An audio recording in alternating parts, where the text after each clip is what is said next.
Hi friends అందరికీ నమస్తే అండి, వెల్కమ్ టు భాషా ఫారెక్స్. సో మీరు ఇక్కడ చూస్తున్నారు కదా, ఇది చూస్తే మీకు అర్థం కావాలి నేను ఏ టాపిక్ గురించి మీకు చెప్తున్నాను అనేది. సో మనం డిస్కస్ చేసేది ఏంటంటే బ్రేక్అవుట్ గురించి అండి. యాక్చువల్లీ జెన్యూన్ బ్రేక్అవుట్స్ ఎలా ఉంటాయి అండ్ నెక్స్ట్ అలాగే ఫేక్అవుట్స్ అంటే బ్రేక్అవుట్ లా కనిపిస్తాయి కానీ అవి నిజానికి బ్రేక్అవుట్స్ కాదు. సో ఇక్కడ మనకి 3 సినారియోస్ అనేది చాలా ఇంపార్టెంట్ అండి. 3 కేసుల్లో మనకి ఫేక్అవుట్స్ని ఐడెంటిఫై చేయాలి. బ్రేక్అవుట్ ఇచ్చిన సరే అది ఒరిజినల్ బ్రేక్అవుట్ కాదు. సో ఫస్ట్ ఏంటంటే, ఫర్ ఎగ్జాంపుల్ మార్కెట్ మనకి ఇలా మూవ్ అవుతుంది.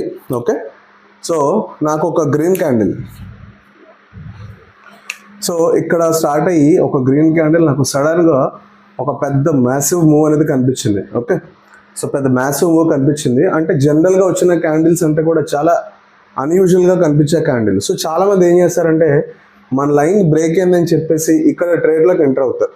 ఎప్పుడైతే మనం ఎంటర్ అవుతామో ఆటోమేటిక్గా క్యాండిల్ రిట్రేస్ అయ్యి ఇక్కడ మనం పెట్టుకున్న స్టాప్ లాస్ అనేది ఆబ్వియస్గా హిట్ అవుతుందన్నమాట. సో ఎప్పుడైతే అన్ఎక్స్పెక్టెడ్ మూవ్స్, లార్జ్ మూవ్స్ వచ్చాయో మనం నెక్స్ట్ వచ్చే క్యాండిల్ గురించి ఒకసారి చూసుకుని ఈ క్యాండిల్ అనేది ఎలా బిహేవ్ చేయాలంటే, సో ఈ క్యాండిల్ అనేది కిందకు వచ్చి ఒక విక్ అనేది ఫామ్ చేసుకొని బాడీ అనేది ఈ ప్రీవియస్ క్యాండిల్ యొక్క హైని బ్రేక్ చేసిన తర్వాత మాత్రం మన ఇక్కడ ట్రేడ్లోకి ఎంటర్ అవ్వాలి. ఇది ఒక జెన్యూన్ బ్రేక్అవుట్ అనమాట. ఓకే, సో ఇమీడియట్గా మనం ఈ క్యాండిల్ చూడగానే ఎప్పుడైతే మన బైలోకి ఎంటర్ అవుతామో నెక్స్ట్ క్యాండిల్ రీట్రేస్ అవుతుంది అండ్ డెఫినెట్లీ మన స్టాప్ లాస్ అనేది హిట్ అవుతుంది.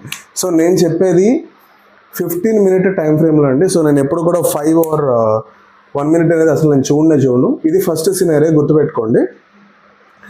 సెకండ్ సినారియో ఏంటంటే, ఓకే, మార్కెట్ సైడ్ వేస్ వెళ్తుంది, బ్రేక్అవుట్ వచ్చింది. ఓకే, ఒక క్యాండిల్ ఇలా బ్రేక్అవుట్ ఇచ్చింది కానీ క్యాండిల్కి అప్పర్ విక్ అనేది లేదు. ఓకే, ఎప్పుడైతే క్యాండిల్ మీకు మన సెషన్ బ్రేక్ అయ్యి అప్పర్ విక్ లేకుండా బ్రేక్ అవుతుందో డెఫినెట్గా నెక్స్ట్ క్యాండిల్ అనేది మళ్ళీ రేంజ్లోకి వచ్చి క్లోజ్ అయ్యే అవకాశాలు అనేవి ఎక్కువ ఉంటాయి. ఓకే, సో ప్రతి ఒక్కళ్ళు ఏం చేస్తారంటే ఎప్పుడైతే మీకు టాప్ విక్ లేకుండా క్యాండిల్ అనేది క్లోజ్ అవుతుందో బై ట్రేడ్లోకి అయితే ఎంటర్ అవ్వద్దు. అది చాలా రిస్క్. డెఫినెట్లీ మీ స్టాప్ లాస్ అయితే హిట్ అవుతుందన్నమాట. ఇది సెకండ్ సినారియో. థర్డ్ వచ్చేసి ఎలా. ఓకే, సో మార్కెట్ మనకి ఈ మూమెంట్లో ట్రావెల్ అవుతుందండి. సో చిన్న క్యాండిల్స్ అనేవి పడుతున్నాయి. ఓకే, సో చిన్న క్యాండిల్స్ పడుతూ ఈ నెక్స్ట్ క్యాండిల్ ఒక చిన్న బ్రేక్ వచ్చింది. ఓకే, సో మీరు ఇక్కడ చూసుకుంటే ఇది చిన్న క్యాండిల్, ఇది చిన్నదే. ఓవరాల్గా ఒక్కొక్క క్యాండిల్ లైఫ్ స్పాన్ ఎంత అంటే మనకి 15 minutes కదా. అంటే ఓవరాల్ ఈ ట్రెండ్ యొక్క లైఫ్ స్పాన్ వచ్చేసి 1 hour. ఓకే, 1 hour తర్వాత కూడా ఒక చిన్న